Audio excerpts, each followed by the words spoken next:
Title আর thumbnail দেখে আপনারা হয়তো বুঝতেই পেরে গেছেন আমি কিসের রেসিপি নিয়ে আজকে চলে এসেছি। আজকে শেয়ার করছি চিড়ের পায়েস। একটু অবাক লাগছেন তো শুনে? হ্যাঁ, একটু অবাক হলেও কিন্তু রেসিপিটা দারুণ হয়েছিল। ভালো লাগলে অবশ্যই একটা লাইক এবং সকলের সাথে শেয়ার করে দেবেন। তাহলে চলুন শুরু করা যাক।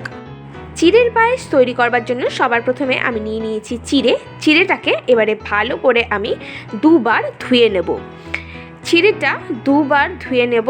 তারপরে আমি চিড়েটার জলটা যাতে না থাকে তার জন্য এরকম নিংড়ে নিংড়ে চিড়েটাকে আর একটা পাত্রে আমি তুলে নেব। চিড়েটা জল নিংড়ে নেওয়া হয়ে গেছে। এবারে চলুন নেক্সট স্টেপের দিকে এগোনো যাক। এবারে ডেচকির মধ্যে আমি দিয়ে দিচ্ছি বেশ কিছুটা পরিমাণে ঘিটা যখন গরম হয়ে যাবে তখন আমি এর মধ্যে দিয়ে দেবো 10-12টা কাজু বাদাম। এই কাজু বাদামগুলোকে আমি মাঝখান থেকে ভেঙে নিয়েছি। এবারে এই বাদামগুলোকে আমি একটু শ্যালো ফ্রাই করে নেব। ঘিটা একটু কম পড়েছে তাই আর একটু ঘি অ্যাড করে বাদামগুলোকে শ্যালো ফ্রাই করে নিচ্ছি। শ্যালো ফ্রাই করা হয়ে গেছে। এইবারে এটাকে আমি তুলে নেব। এইবারে ওই ঘিয়ের মধ্যেই আমি কিশমিশগুলোকে 3-4 সেকেন্ড মতন নেড়ে এটাকেও আমরা তুলে নেব।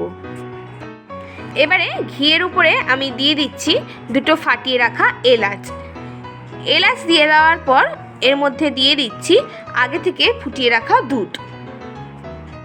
দুধটা দিয়ে আমরা আরেকটু ফুটিয়ে নেব।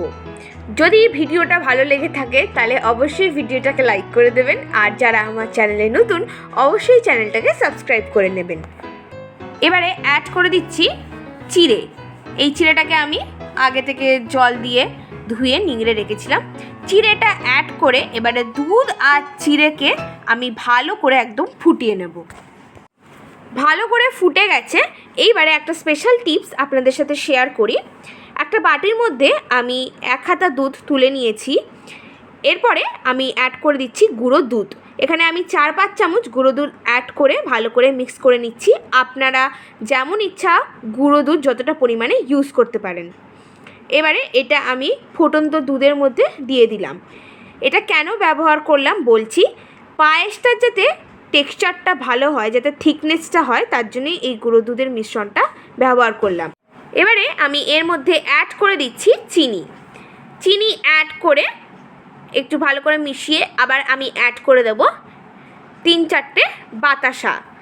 চিনি বাতাসা দিয়ে আবার ভালো করে আমি এটাকে নাড়তে থাকবো যতক্ষণ না বাতাসাটা মেল্ট হচ্ছে। বাতাসাটা আপনারা স্কিপ করতে পারেন। বাতাসাটা আমি দিলাম যাতে পায়েসের কালারটা ভালো হয়।